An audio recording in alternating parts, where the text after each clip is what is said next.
No escaping this.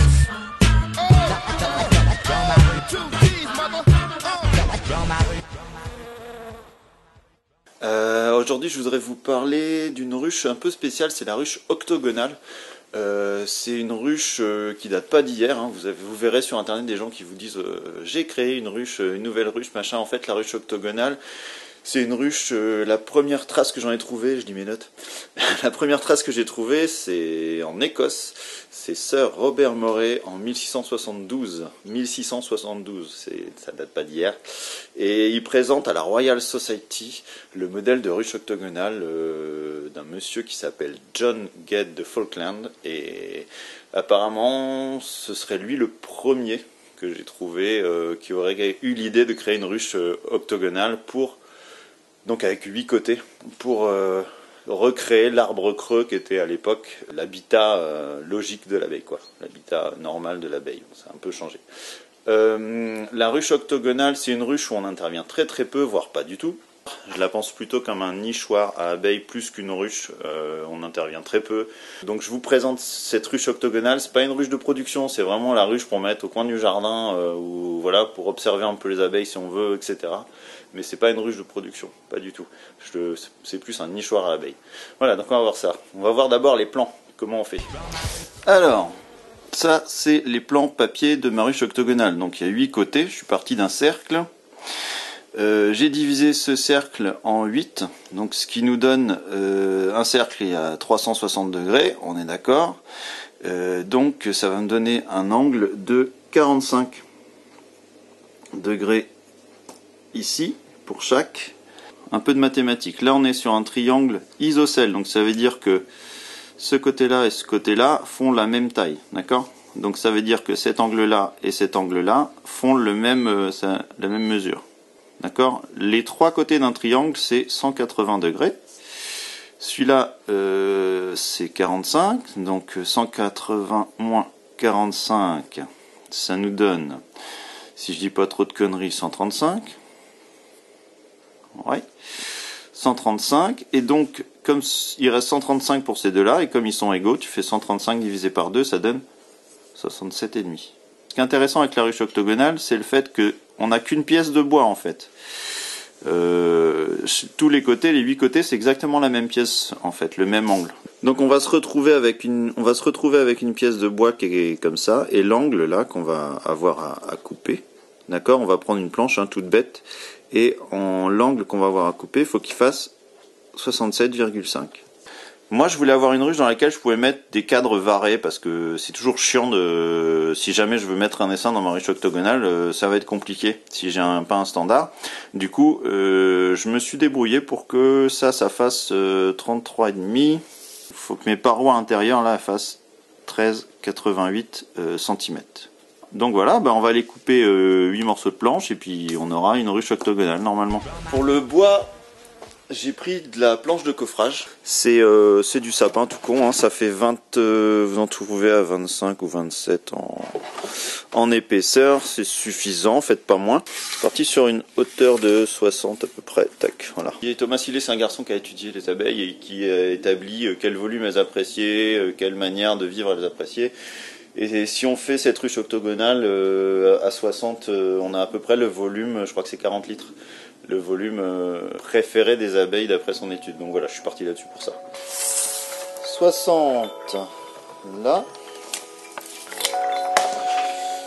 Petit coup d'équerre. On va essayer de tracer droit quand même. On coupe.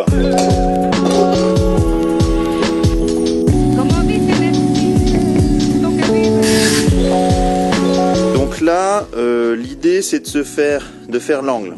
Alors pour faire les angles, on va tout simplement incliner la scie. Pour incliner correctement la lame, moi j'aime bien me faire un petit gabarit.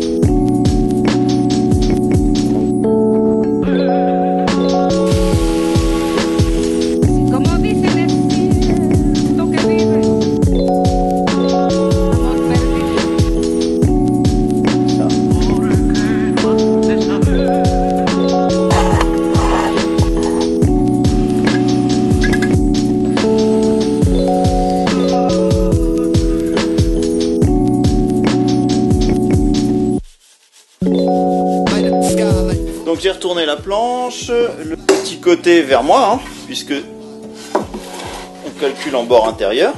Et on avait dit 13,88. Alors je fais un trait, mais bon, il y aura le guide, hein, de toute façon. Ça sert à vérifier. Ensuite, je reprends mon gabarit, d'accord?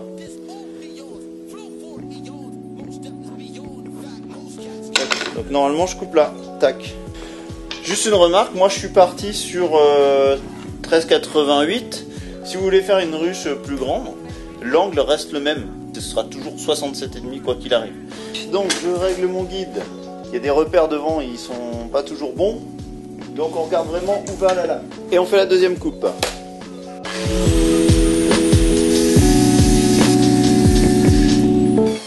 Voilà, on a notre côté, deuxième côté qui est bon. Les deux angles sont ok. J'ai plus qu'à faire ça 8 fois. Moi j'ai changé le guide là pour vous montrer sur le premier morceau. Et évidemment vous faites toutes vos premières coupes d'un côté. Vous changez le guide et vous faites toutes vos deuxièmes découpes ensuite. Comme ça vous permet de gagner du temps.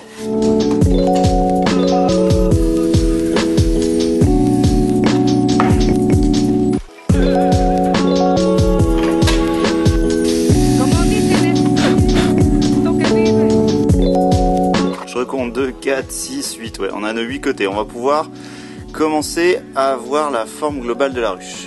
On va faire un petit truc avant de galérer. On va faire une entrée dans le bas.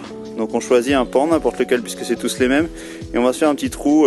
Moi je fais un trou à 25. Hein, un petit trou rond à 25, presque dans le bas.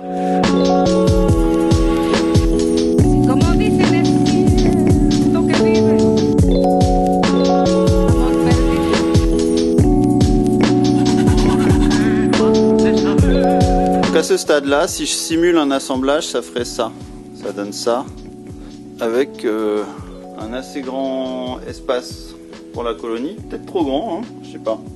Donc voilà, donc là l'idée ça va être d'assembler et alors on va faire des pré-trous sur les petits côtés parce que ça va être compliqué sinon ça va tout péter. Théoriquement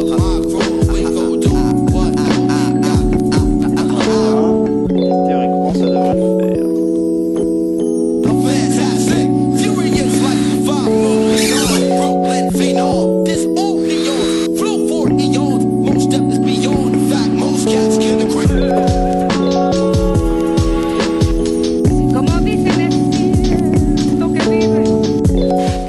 J'ai pris ce que vous allez sans doute trouver aussi de moins cher. J'ai pris de la planche de coffrage de... Là c'est de la 30 mais ça peut être... c'est de la récup. Bah là c'est simple, hein. On va pas s'embêter. On va simplement poser, caler notre ruche sur la planche. On décale un petit peu pour que ça fasse l'effet goutte d'eau. Ce qu'on appelle l'effet goutte d'eau, faut pas que... Si ça dépasse comme ça, la flotte va tomber là et sur votre plancher, ça prendra l'humidité, il va être pourri en 2 secondes. Donc on fait l'inverse, on laisse 1 mm ou 2 pour que la goutte d'eau ne finisse pas sur le plancher.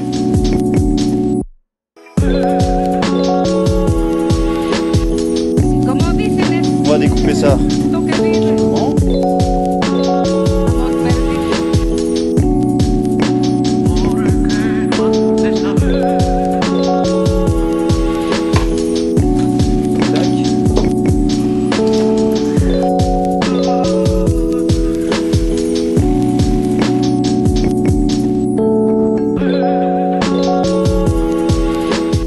Pour l'étanchéité du toit, vous avez plein de solutions. Les plaques plastiques dans l'immobilier, si vous connaissez quelqu'un qui bosse dans l'immobilier, ça ils en ont plein de ça. Vous pouvez y aller.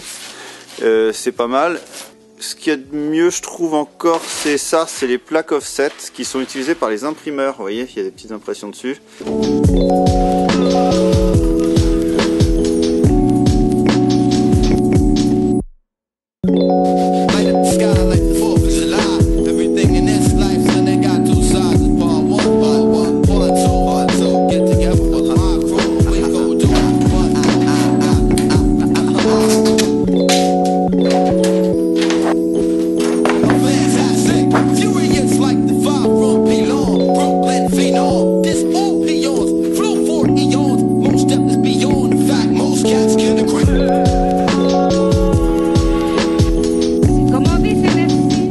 dessus comme ça, avec un caillou dessus, et ça tient, il n'y a pas de souci. Alors, en montant la ruche et en recalculant les volumes, je me suis rendu compte que j'avais fait trop grand. Et donc le 60 dont je vous ai parlé en début de vidéo, il est pas bon, ça me donne un volume beaucoup trop gros, donc je vais la redécouper à 40, ce qui va me donner l'équivalent de Corvaret.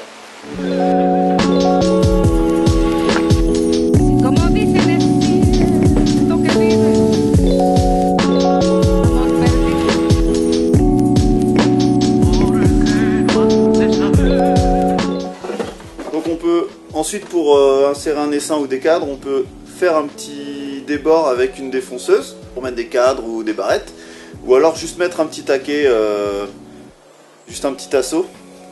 On peut mettre 3 cadres varés là je pense, donc ça permet de faire un essaim issu d'une varée. Voilà, le mieux c'est de secouer un essaim sauvage dedans, enfin un essaim sauvage, un essaim qu'on récolte.